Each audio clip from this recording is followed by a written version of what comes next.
just shoot 'em up. Come on, shoot 'em up, just shoot 'em up. Shoot 'em up, just shoot 'em up. Hey, shoot 'em up, just shoot 'em up. Shoot 'em up, just shoot 'em up. La la la la la la la la. Thank you.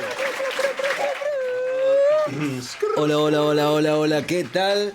Hola, Seba. gente, mi querido Tuta. ¿Cómo estamos? ¿Todo bien? Acá, chocho en el stream. Con el calorcito. Dicen que es primavera, que no es verano, Carajo, pero dicen que es pero primavera. Un verano fuera de temporada. ¿Cómo nos están arrebatando con el calor, la calor? La calor. Pero bueno, mirá, para quien vivió casi 3 años en Mérida, esto es... Ah, ¿sí? Esto es nada. ¿Dónde es Mérida? Pecata minuta. Mérida queda en la península de Yucatán, a un par de horas de Cancún. Acá, ahí va. Caribe por un lado y Golfo de México por el otro, así que es muchísimo calor y muchísima humedad. Pero está del lado derecho. Claro, la península es así y esto está del lado de abajo, para el lado del Caribe. Ok. O sea, que El cuernito tenías de mar. México, claro, tenés muchísimo mar. Tenés el puerto de Progreso, que es un puerto comercial muy lindo, donde ahora hace un par de años están atracando a 20 minutos de la ciudad. O sea, Tenés ¿cómo un están montón de atracando el playas. crucero? Atracando quiere decir Estacionado, estacionando. Digamos. ok. Y después, si te vas 2 horitas, no, tenés unas playas, una locura. Ahí por ejemplo, la parte de Mérida, de Yucatán, ves los flamencos rosados. No, es un paisaje qué increíble. lindo. La verdad que bueno, tenés... Bueno, pará, un dato, bueno, antes de presentar, todo esto es una charla antes de la presentación. En Córdoba tenemos unos flamencos únicos en el mundo, en Mar Chiquita, ¿eh? Estaba viendo eso, claro. Esto es algo así como lo de Mar Chiquita, pero digamos... Pero obviamente en el más cantidad. Caribe, sí, entiendo. Claro, pero no, muy grosso. Fui a visitar los flamencos, hay unas playas lindísimas. No, es una zona realmente increíble. Tener lo que son los cenotes, que son esos ríos Sí, subterráneos, tremendo. No fui, pero impresionantes. lo he visto en fotos. Y ahí muy cerquita, a media hora, tenés Chicxulub, que tiene unas playas espectaculares, y donde está el cráter del asteroide que acabó con los dinosaurios. ¡Guau! Ahí cayó. Mirá vos. Es muy loco. Yo antes de conocer ya había hecho un documental para esas pantallas de 3 dimensiones, de los planetarios, qué sé yo. Y justamente ahí está Kamchatka en Rusia, pero está el más grande y el que todos los científicos coinciden que fue el que acabó con la vida de la era de los dinosaurios. Está ahí en Chicxulub. Bueno, me estás dando pie a presentarte por 2 motivos. Por un lado, porque estamos hablando de México, es porque estamos hablando de una persona muy internacional, señores, un represente de Argentina que ha viajado por el mundo gracias a su talento muy bien merecido. Querido. Y encima también es doblajista, ¿no es cierto? Es actor de voz, locutor. Todo lo que tenga que ver con la voz, él lo maneja, canta, hace Me todo. gusta, música un poco. Y dato no menor con respecto de los dinosaurios, que, bueno, la era de hielo, claro, es otra en realidad, ahora que lo piensan. Pero, dato no menor, hay una película muy linda que se llama Mi amigo el dinosaurio, donde, bueno, aquel de allá se llama Butch y fue un dinosaurio ahí lindo que me tocó hacer. Señoras y señores, con ustedes Sebastián Yapur, doblajista internacional. Ahora vamos a contar un poco de su trabajo porque el público se renueva. Como dice Mirta, recién lo decíamos. Y vamos a contar un poco la loca vida que tiene una persona que nace con un talento, lo puede desarrollar, lo empiezan a mirar, lo empiezan a convocar y termina levantando el teléfono lo más pesutis del mundo, para mi opinión, si no es una opinión personal. Gracias, amigo. Le levantan el teléfono y lo llaman y le dicen, quiero tu voz. Lindo. Qué talento. Gracias, amigo, gracias. Así que, bueno, nada, un honor para que esté en Sonido Integral. Para el que no sabe, Seba también transmite desde acá, desde el estudio. Sí, transmite sí. en vivo a través de su cuenta personal de... Es mi casa, digamos, también. Es de la alguna casa manera, también. Mi Es- casa de Twitch. Exactamente, él tiene su cuenta para el que lo quiere seguir. Es Yapur con doble L. Exacto. Es el Yapur en Twitch. Y es la misma para el Instagram también. Ok, para y las es redes. la misma para el TikTok, donde estamos peleando ahí para llegar al 1.000.000 de de seguidores, pero bueno, no es nada fácil porque yo está un poquito fuera de mi target etario, me parece el Sí, TikTok. pero está bueno, cerca del millón. ahí va, siempre poniéndole muchas ganas, que es lo que hace falta.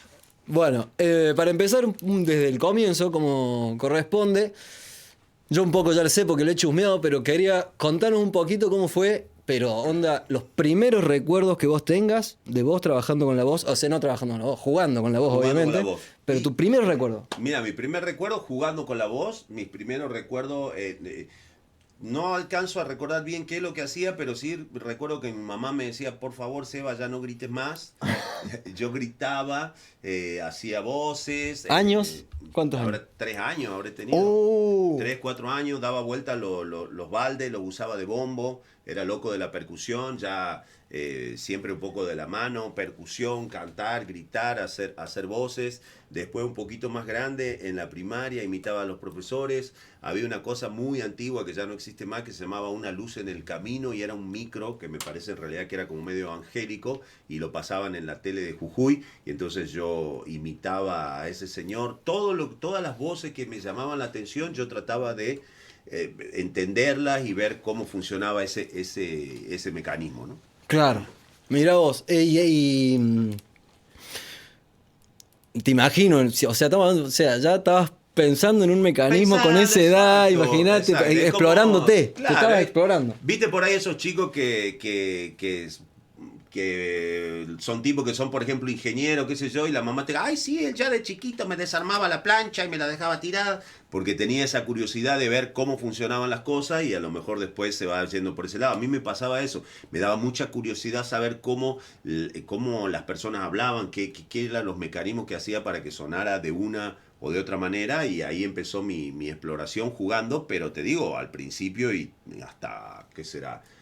Unos 14 años, no es que yo pensaba en esto como un trabajo, era simplemente una curiosidad y algo que yo lo hacía porque necesitaba hacerlo. Era como parte de tu personalidad, por decirte. Totalmente, Incluida. claro, y se complementaba mucho con mi personalidad, porque como a su vez mi personalidad era un poco tímida, que hasta el día de hoy lo sigo siendo, pero de chico y de adolescente y de joven lo era mucho más, entonces estas voces eran las que me permitían a mí hablar y expresarme como con estos personajes o estas voces distintas para poder salir un poco de esa timidez.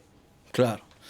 ¿Y por qué tiraste más o menos los 14 años? ¿Por qué? ¿Qué pasó más o menos Porque ahí? ahí más o menos a los 14 yo teníamos una banda de rock que había formado yo con unos amigos, estábamos en el incipiente regreso a la democracia, un lugar como Jujuy que era muy chico, no había como mucha infraestructura para hacer cosas de rock ni nada, entonces bueno, nosotros nos presentamos en un teatro, el Teatro Mitre, hermoso de Jujuy, un teatro estilo medio renacentista y todo, que nunca había tenido un espectáculo de ese tipo, Ajá. y entonces para poder llevarlo a cabo, y rentábamos los instrumentos a los que tocaban cumbias en los casamientos, y las columnas de sonido se las rentamos a unos amigos que eran DJs, ¿viste? Los que ponían música en la fiesta de 15 y todo eso, que eran los únicos que tenían una consola y unos cuantos baffles.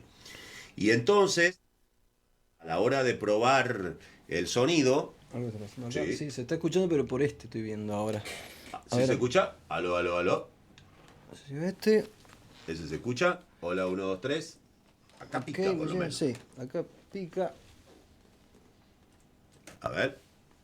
Bueno, seguimos, si no, igual no se pierde Ahí mucho está. de nada la Ahí gente. volvió. Ahí volvimos. Entonces, estos muchachos, que eran los que nos rentaban los equipos, qué sé yo, entonces yo cuando fui iba a probar el micrófono, pues yo también cantaba, tocaba la batería, en vez de probar con el clásico 1, 2, 3, 1, 2, 3, empecé a hacer mis voces y probaba ahí, con voces bien jugado, bien claro, jugado. de caricatura y qué sé yo. Incluso habíamos decidido con los chicos que antes de que empezáramos, porque como el concierto era compartido con otra banda, entonces yo hacía como una introducción, ahora bienvenidos al mundo de Nostradamus, y medio me hacía una voz rara, y resulta que uno de los DJ, en aquella época se usaba que era el que mezclaba los discos, y el animador, ¿viste? El MC. Claro. ¿No? Que decía, amigos, ven, pasemos todos a tirar de las cintitas, brindemos por los 9, qué sé yo.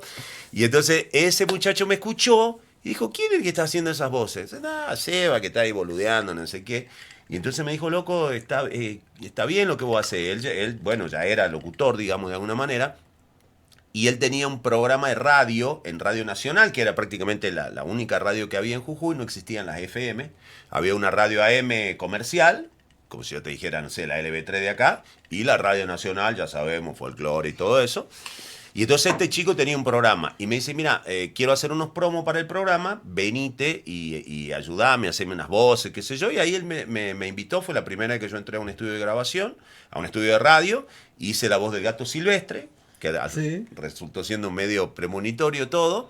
Y entonces, bueno, ahí yo dije, pará, o sea, si un tipo que está haciendo radio, que tiene experiencia, le dice que funciona lo mío y me lleva a un estudio, a lo mejor puede haber algo. Entonces comencé como a entrenar así un poquito más formal, digamos, ponerme más las pilas, y justamente este mismo muchacho, un par de años después, abre la primera FM trucha que hubo en Jujuy, que ya era una FM más como las que conocemos ahora, estereofónica, con música, con rock, con pop, con programa, qué sé yo, y entonces me invita. Lo que yo hago es, le digo, bueno, dale, pero a mí dame la parte de grabar. A mí lo que me gustaba era grabar. Yo de chico jugaba con las caseteras, con la bandeja de mi papá. Me gustaba hacer cosas grabadas. Nunca me sentí con la pila así como de un conductor de radio. Entonces yo hice todos los jingles, todos los copetes, toda la artística de la radio. Hice algunos programas y esa fue mi incursión en este mundo, ¿no? Y yo te hago esta pregunta. Viste que...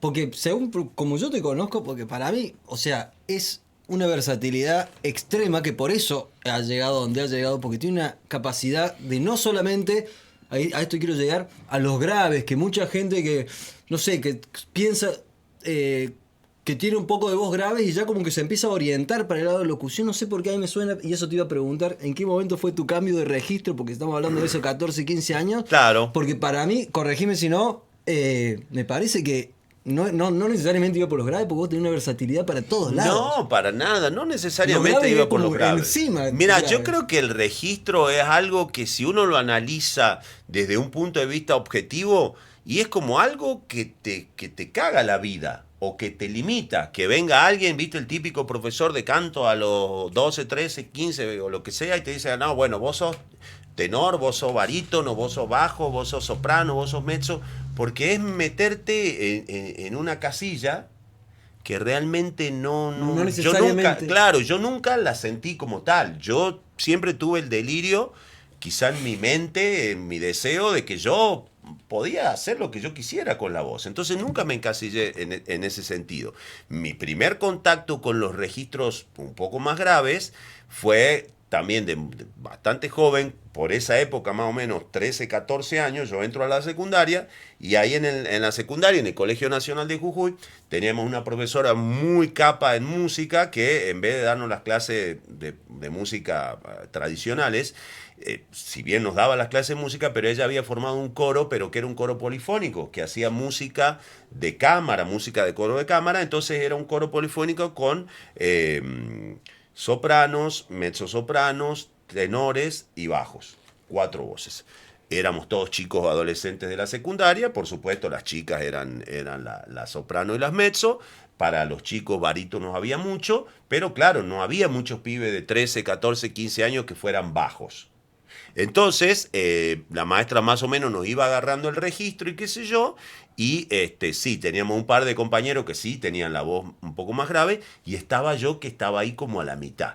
Entonces me probaba para el barítono, o para el tenor, pero en realidad resultó que mi registro natural era un poco en el medio, es más bien A barítono. eso voy. Claro, mi registro natural sería barítono, que es el que está entre el tenor, que es el timbre más agudo de los hombres, y el bajo. O sea, yo ahí quiero sacar una conclusión como resumen, por lo que vos lo acabas de decir muy bien. En el que la data que tiraste, en la que te encasillan con un nombre, con lo que sea. En este caso, por ejemplo, a él le dijeron que era barítono en ese momento, que estuvo bien, porque obviamente para la Sí, situación. sí, pero supongamos. quizás psicológicamente vos te quedás con que sos eso y te Claro, encasillan un esa poco. clasificación es Y hoy medio resulta complicada. que tiene no solamente barítono, se va para el agudo, y tiene los graves, un registro de grave que muy pocos llegan, y sin embargo cuando era chico le dijeron que estaba más al medio. Claro, entonces, porque pasó eso. Entonces yo dije, bueno, la profe me dijo, te animás a cantar de bajo, y entonces ahí vino mi desafío, que siempre yo me moví en base a eso, a decir, bueno, tenés que hacer esto, o escucho esto y lo quiero hacer, entonces hacer bajo, y pum, me puse a entrenarme y a cantar, y entonces, en ese momento, que era cuando la voz todavía se estaba desarrollando y cambiando, yo empecé a desarrollar mis bajos, como un ejercicio. Pero eso es el desafío de locura tuya. De locura mía, porque uno dije... venía loco de los tres. Claro, exactamente. Dije, me resulta más divertido los bajos, no están. Era una época donde, por ejemplo, para todo el tema de locución y todo eso, como que garpaba mucho el grave. Y dije, bueno, lo tomé como un desafío y así fue como yo, sin dejar sin encasillarme tampoco en un bajo, pero lo fui desarrollando. Entonces, de repente, en el coro polifónico cantaba como bajo, en mi grupo de rock cantaba un tono más arriba como rock, y por ahí, qué sé yo, hacía unas imitaciones, no sé, de Kiko más agudas. Entonces, el tema es ese jugar. Yo nunca me dejé encasillar en un solo estilo y en un solo registro, porque siempre sentí que la garganta, que las cuerdas, que el sistema fonador es como un músculo, es algo que si vos lo vas entrenando y si lo vas estirando y si vas haciendo cosas y podés hacer más, es como la gamba, ¿viste? Las bailarinas, ¿por qué levantan la pata y se la ponen en la frente? Porque lo están practicando y estirándose desde que son chicas, ¿me entendés? Claro. Anoten ese. Hay que nada los frene, que jueguen toda la vida, porque se trata de jugar. Claro. Y mira, y que nada te encasille, porque terminás. Él actualmente, o sea, no es conocido por los tremendos graves que tiene, por todo el registro, y lo llaman para personajes súper agudos también, de tanto que se animó, Claro. que se soltó, que se abrió la cabeza y no se quedó con quizás lo que uno les dijo. Podría haber hecho, cuando yo llegué a México, por ejemplo, y aquí las locuciones siempre eran graves, yo podría haberme quedado, por ejemplo, haciendo solo las locuciones de los comerciales y no haberme metido a hacer los talentos, pero yo de entrada, la primera vez que entré a un estudio a grabar, que fue en Hi-Fi con mi socio, con Gustavo, le dije, déjame hacer todo. Yo hacía la locución, sí, pero mirá, acá tiene que venir, aparte del locutor, hay un diarero que dice no sé qué, yo también te lo hago. Y entonces hacía todas las voces, hacía los jingles, cantaba. No teníamos para pagarle a coristas femeninas. Yo metía falsete y hacía los coros. O sea, era esas ganas de hacer de todo y entrenar y buscarle la vuelta, ¿no? Claro, buenísimo. Seguimos avanzando. Seguimos. Incluso después no sé si fue durante el colegio o cuando terminando el colegio, cuando ya estabas decidido a ser una locutor, actor de voz. Y no tanto, fue una cosa muy O rara. terminaste el colegio quizás queriendo hacer otra cosa. Sí, yo terminé, o sea, hacía la locución, me gustaba, estaba en la radio, me divertía, la voz como un elemento lúdico siempre existió, pero yo estaba muy pegado con la música. Ahí va. En la secundaria, con la banda, habíamos hecho varios conciertos. Imagínate un pibe de 15, 16 años llenando un teatro. Les iba bien. Sí, era algo muy loco. Y entonces yo ¿Vos decía... estabas en bata? Yo estaba en la bata, y componía. A mí siempre me gustó componer, ¿Pero producir. no cantabas? Sí, cantaba, claro. Tocaba la Phil bata Collins. y cantaba, más o menos. Tocaba la bata y cantaba. ¿Pero cantaba, perdón, como coro o era No, la voz? no. ¿La voz principal? Claro, en el grupo, por ejemplo, teníamos un cantante, pero también estaba yo que cantaba algunos temas de Ahí voz va. principal y el cantante me hacía coro. Éramos por lo menos 3, cantábamos, Ahí va. nos distribuíamos, ¿viste? No era la clásica formación con un frontman que siempre canta, sino que no. ¿Es la misma banda que actualmente? La misma banda que nos acabamos de reunir hace unos meses ¿Cómo el nombre de la para banda? tocar, se llama Nostradamus. Aguante Y tenemos ahí Nostradamus. Nostradamus Jujuy, tenemos algunos temas subidos y todo. Me encanta, es algo que, mirá, tiene 40 años que la formamos y por lo menos seguimos como amigos y cada tanto haciendo cosas. Y yo pensaba que iba mucho por ahí. Y lo que yo quería era que mi mamá me deje ir a Buenos Aires a estudiar música y qué sé yo. Mi mamá dijo, no, mira, solo a Buenos Aires no te puedes ir, andate mejor a Córdoba, que ya aquí estaba mi hermano que estudiaba. Mis papás habían estudiado acá, así que bueno, era algo mucho más familiar para nosotros. Y entonces yo llegué y estaba medio como en bola, porque no sabía qué estudiar. O sea, yo lo que quería en realidad era poderme ir a Buenos Aires a estudiar y a hacer música. Y a todo esto había tenido como 1 o 2 años, ahí me quedé un poco insistiendo para ir a Buenos Aires hasta que finalmente voy a Buenos Aires.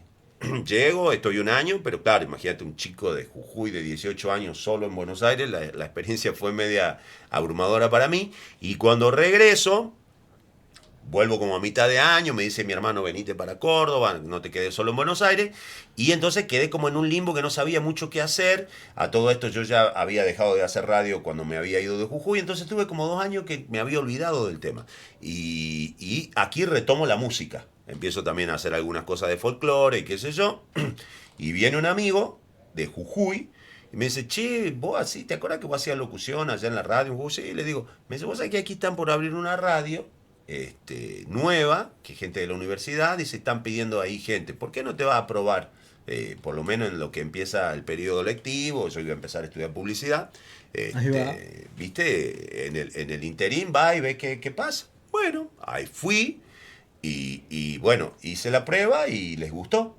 Y entonces me eligieron de nuevo para hacer la copetería y la voz en off de la radio, y ahí fue cuando yo retomé de nuevo con la locución. A partir del laburo con la radio caí al estudio y ahí todo lo demás. ¿El estudio de Hi-Fi? Claro, Y eso, ¿cómo fue el comienzo de Hi-Fi? fue muy loco. Hi-Fi, un estudio de grabación, Un el estudio muy principal bueno acá. histórico de Córdoba. Bueno, no sé si el histórico, no sé el número 1, pero pega en el palo de la historia de Córdoba. Está en el palo de la historia de Córdoba, totalmente. Cuando yo vuelvo a Córdoba y bueno, cuando estoy en este medio término de estar así como que al pedo, hago la experiencia de la radio. La radio me dice, bueno, te quedaste como locutor, tenés que ir a grabar a tal estudio, en la calle 25 de Mayo, qué sé yo, ahí vamos a grabar la copetería. Entonces llego, estaban todos los locutores de la radio, porque cada uno iba a grabar los promos de su programa y qué sé yo. Y ahí lo conozco a Gustavo, pero como te digo, había un montón de gente, entonces yo me meto, hago lo mío y me voy.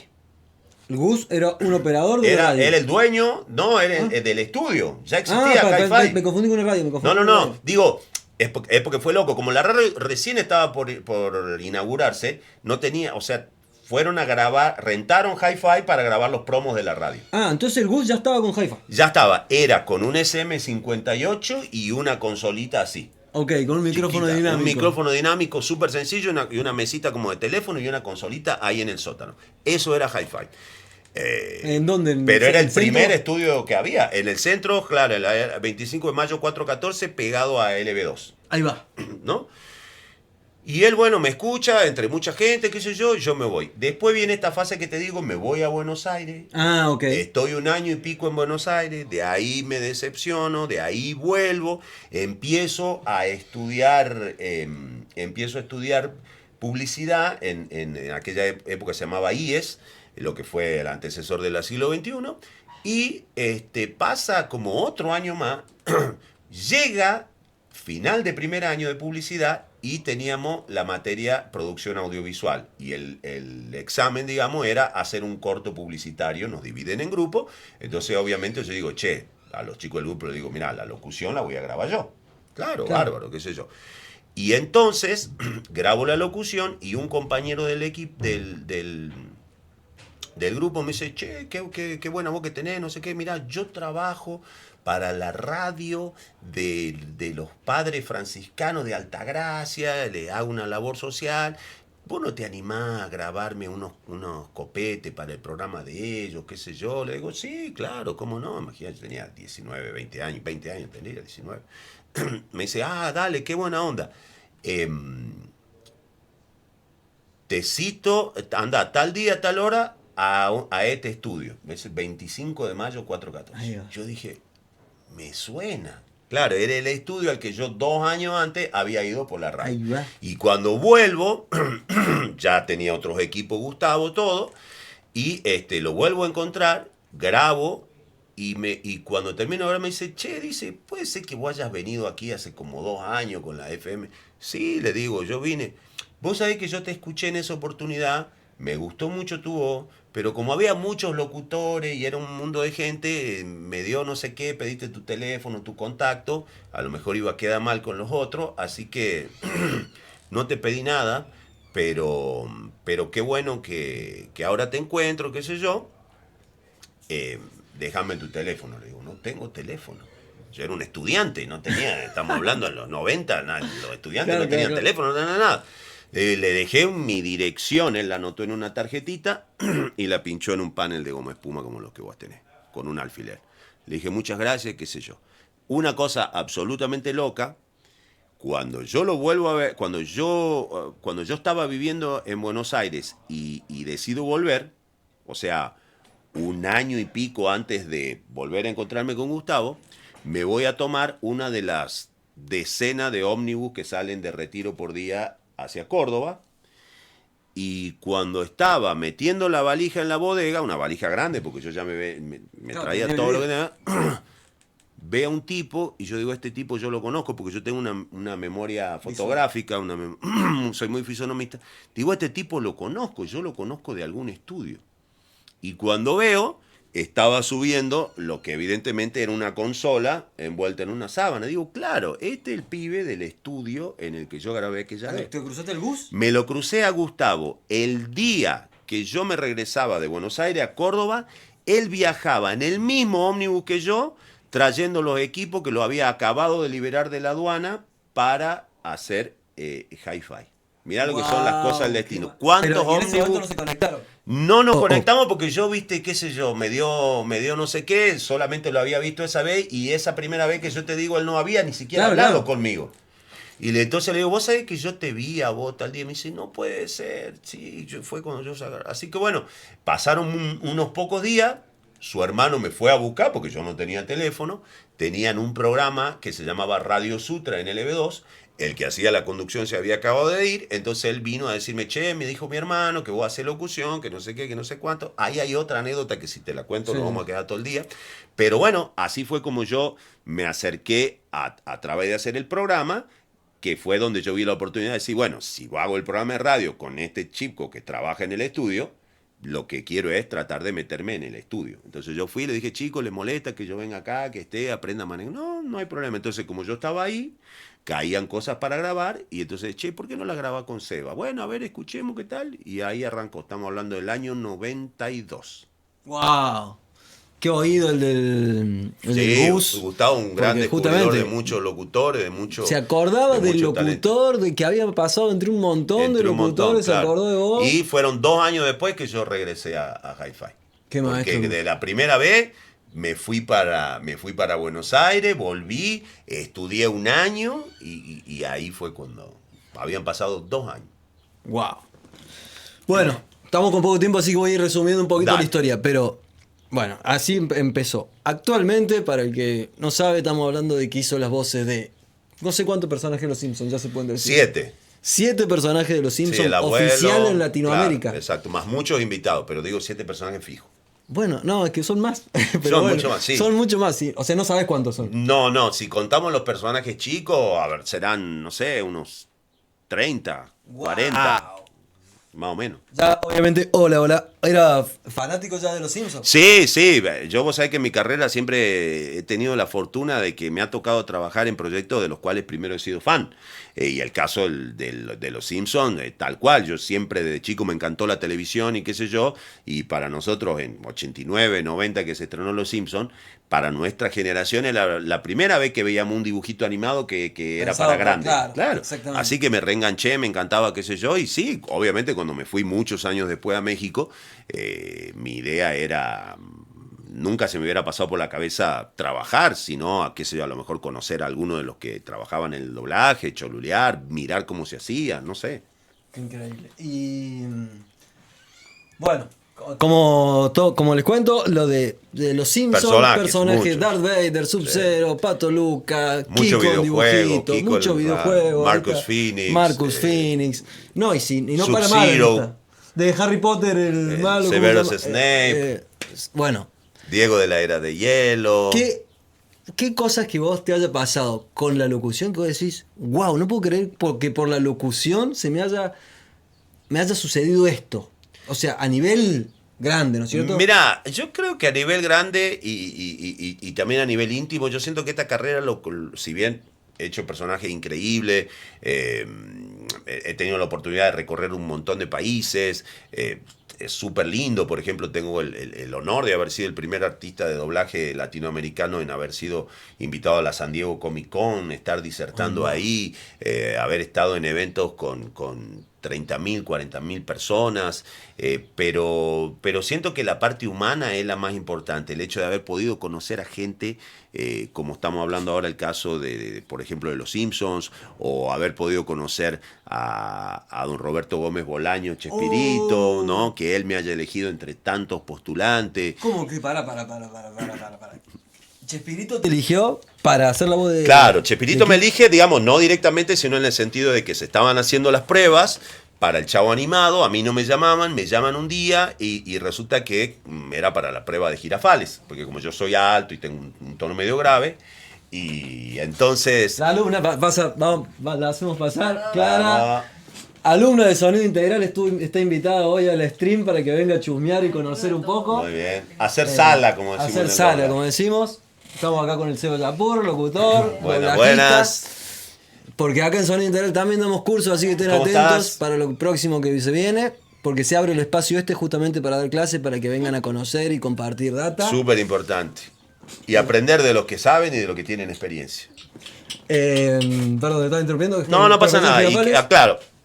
Entonces me llama, era para el profesor Girafales, pero yo obviamente estaba esperando la oportunidad para contarles que yo hacía la voz de Kiko desde chico, que me gustaba mucho, que no sé qué. Vos, obviamente a través de un intermediario, no a través de Roberto Gómez Bolaño. No, esto era en el estudio. O sea, el proceso era que el estudio de grabación, que el estudio de doblaje que iba a hacer las voces, era el encargado de castear. Ok, y eso le mandaba en México. Y el estudio, ¿no? todo esto en México, claro. Y entonces, todas esas pruebas se las mandaban a Roberto Gómez Fernández, que es el hijo de Chespirito, que es un productor de Televisa muy grosso. Y entonces él hacía como un primer tamiz y lo que consideraba que era lo mejor, se las mandaba a su papá, que todavía vivía, él estaba en Cancún viviendo. Y entonces el papá, o sea, Chespirito era el que decía finalmente, bueno, este.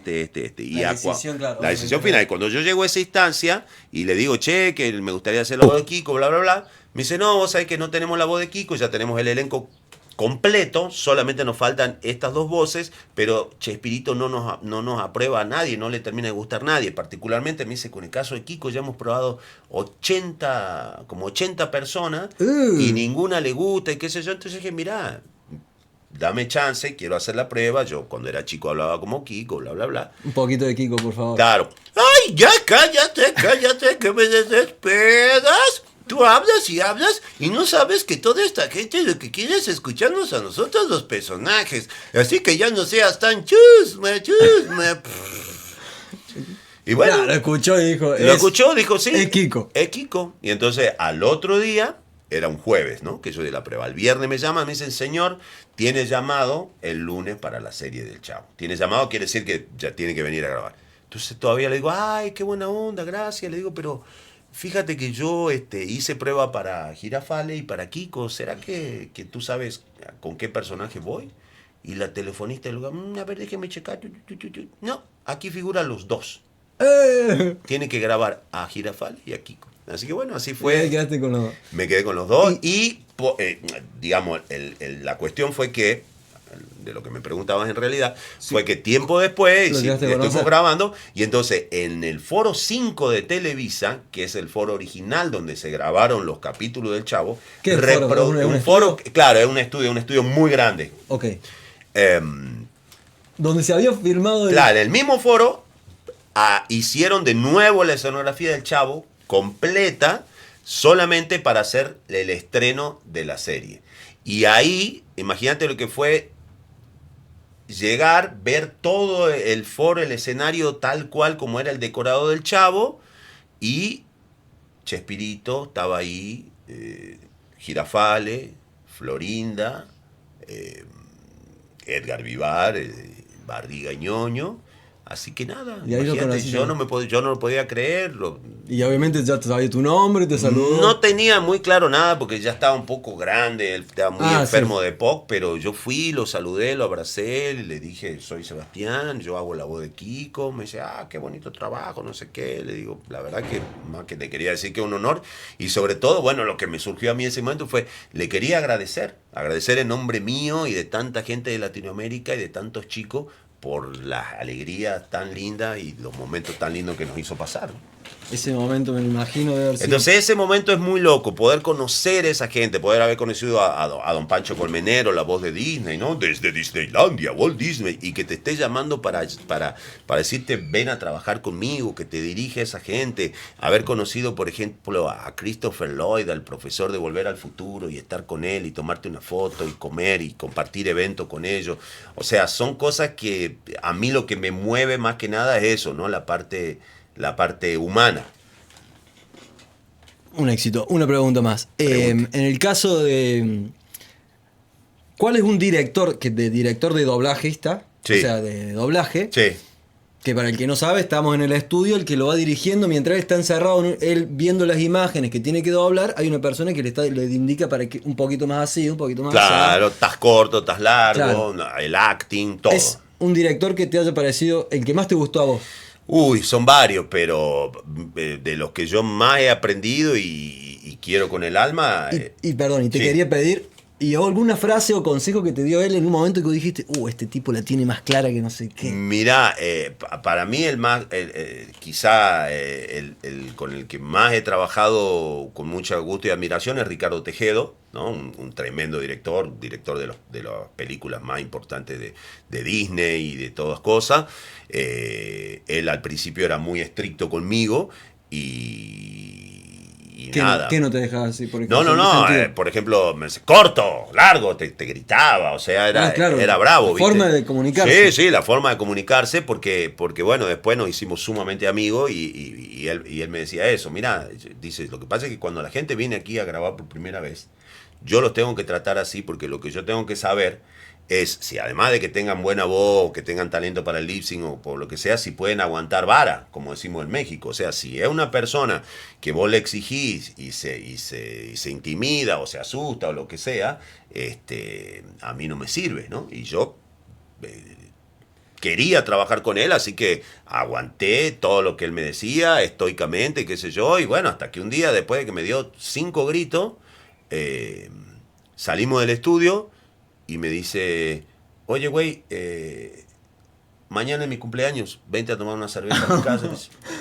Y bueno, y ahí nos hicimos muy amigos, qué sé yo. Bueno, Pepe Toño Macías, un tremendo director, él me dirigió en todas las sagas de la Era del Hielo, un tipo que tiene una chispa, que tiene un humor. Él me enseñó a reírme.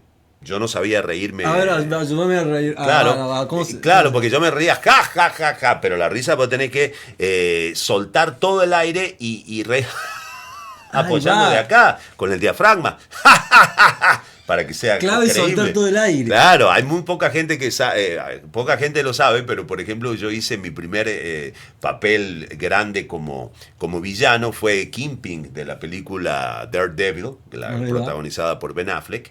Que era Michael Clark Duncan, aquel actor negro, grandote, excelente, y termina la participación de él con una risa así muy estridente. Yo estuve, me dirigió Pepe Toño, grabé, y después cuando yo la veo en el cine, escuché la risa y dije, está media rara esta risa. Y después cuando lo veo al poco tiempo, le digo, ¿qué pasó con la risa? No, me dice, la verdad que tu risa no nos gustó y tuvimos que traer a otro tipo a que haga la risa. Le digo, ¿pero cómo? Me dice, no, porque eso, a vos, me imagino vos que sos me manija, dio, dijiste, claro, viste, me metió el dedo, sí, me metió el dedo y dije, ya. no, ¿cómo es? No, me dice, porque tiene que ser así, así, así, así, así. Y ahí yo, bueno, dije, lo tengo que hacer bien y nada. Y fue Pepe Toño, por ejemplo, el que me enseñó. Gente que te dirigía con rigor, pero que te sacaba cosas buenas. El recordado Rubén Moya, que acaba de fallecer, la voz de Jack Palance, la voz de He-Man. Mucha gente increíble que han sido sumamente importantes en mi carrera, porque el doblaje, sobre todo en aquella época, no era algo que vos aprendías en ninguna escuela, en ningún curso, claro, nada. O sea, tenían ellos la data, ¿no? La tenían ellos la data, vos te metías al estudio, te dejaban entrar a mirar cómo está ella aquí, viendo cómo lo hacemos nosotros, y te ponían a hacer una cosita, te ponían a hacer otra cosita, y si veían, te ibas desarrollando, pero tus maestros eran los directores de doblaje. Por eso yo siempre busqué de trabajar con que me dirigieran los mejores. Y no me puedo olvidar, por supuesto, de quizá el que me abrió la primera puerta, querido Mario Castañeda, ¿no? Hoy por hoy el doblajista más conocido y más grande y más solicitado, la voz de Goku.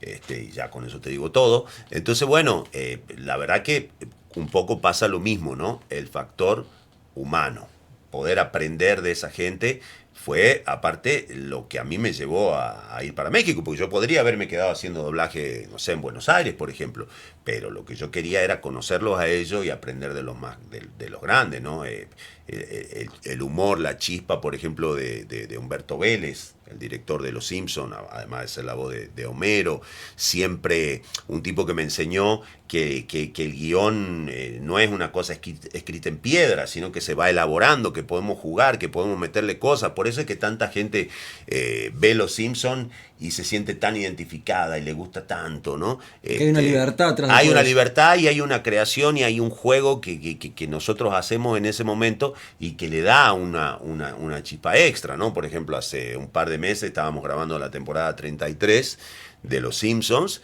y estaba haciendo yo al abuelo y en un momento dado el abuelo silba, ¿no? Una tonadita, qué sé yo, y le digo, a ver, Beto, ponme de nuevo la tonadita. No, me dice, no le peles esa tonadita. Tú silba algo que a ti te parezca, que tú quieras, que te guste, que te gustaría que estuviera inmortalizado para siempre en un capítulo de Los Simpsons. Entonces yo agarré y silbé el Viva Jujuy, por ejemplo. Entonces, para los que les gusta buscar Easter eggs, pues hay un capítulo en la temporada 33 donde el abuelo silba el Viva Jujuy, ¿no? Entonces, ese tipo de detalles son los que le van haciendo la diferencia entre un trabajo magnífico y alguien que va y pone los loops, nada más. Claro, no se tiene que perder nunca la intención de jugar. Exactamente, de buscarle la vuelta, de no matar los chistes, ¿no? En la comedia ya sabemos que, por ejemplo, hay muchos chistes que son idiomáticos, entonces por ahí para los traductores es más fácil quitar el chiste porque no saben cómo adaptarlo. Y ahí es cuando tienen que dar la libertad. Claro, entonces ahí es cuando si vos tenés un buen director, digamos, un director mediocre se va a ir con lo que dice el guión y ya está. Pero un buen director va a escuchar, o uno mismo a veces como actor, escucha y dice, no, pará, ¿qué está pasando ahí? Ahí en inglés está diciendo algo, manda un chiste y acá le pusieron cualquier cosa. O el buen director te decía, no, bueno, pará, pero ¿cómo podemos hacer? Busquémosle la vuelta, no perdamos el chiste, adaptémoslo, o simple y sencillamente hagamos otro chiste. Yo siempre cuento la anécdota de lo que es, por ejemplo, el clásico chiste de cuando Bart llama a la taberna de Moe, sí, ¿no? Y que pregunta, ¿está Esteban Quito? Y se cagan de la risa. Sí. Ninguno de esos chistes funciona traducido, porque están basados en juego de palabras que funcionan con nombres en inglés. Claro. Entonces, el trabajo claro, es etimología. O sea, digo, no, la palabra... Claro, la palabra. No, es totalmente un chiste idiomático. Entonces, ¿cuál es el trabajo de Humberto y de los que estábamos ahí? Bueno, recopilar y buscar la manera de cada capítulo que sale ese chiste, que debe ser cientos, ir buscando chistes que se adapten y son chistes totalmente nuevos. Claro. ¿No? Que se ponen... Con creatividad y libertad que claro, el director y el actor. Exactamente. Bueno, la verdad que se nos fue la hora. Se nos fue la hora. Obviamente que charlaríamos un montón. De todas maneras, está en streaming. Síganlo, lo van a encontrar en ese Yapur, como les comenté, en Twitch y en todas sus redes sociales. Y bueno, nada, una invitación porque como estamos estrenando la página. Bien, qué importante. Le vamos a pedir a algún personaje que nos invite ahí a la página. Vale. Y así nos despedimos. Perfecto. Gracias a todos. Gracias, gente. Seba Yapur en la casa. El Messi de la voz argentino. Veamos, carajo.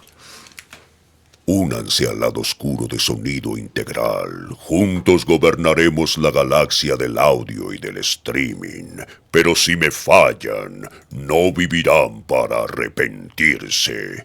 Y recuerden, Tuta es su padre.